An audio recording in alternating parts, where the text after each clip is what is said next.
So, I got this katana sword tool, but when I press play and equip it, you can see the position is completely wrong. My character is basically holding the blade instead of the handle.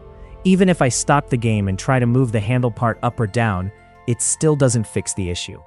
That's because in Roblox Studio, tool position is not controlled the way you might expect. So today, I'll show you the fastest and easiest way to fix tool position. First, go to the toolbox, switch to the plugins category, and search for Grip Editor.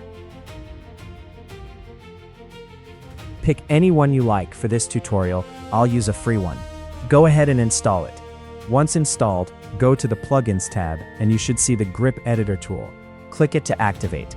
Now select your tool. You'll see a preview with a character and your tool equipped. And here's the best part.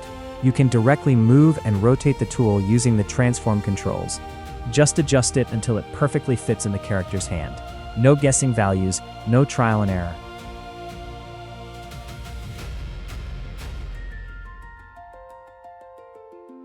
Once you're happy, press play to test it. And that's it. Your tool should now be perfectly aligned. Super quick, super easy.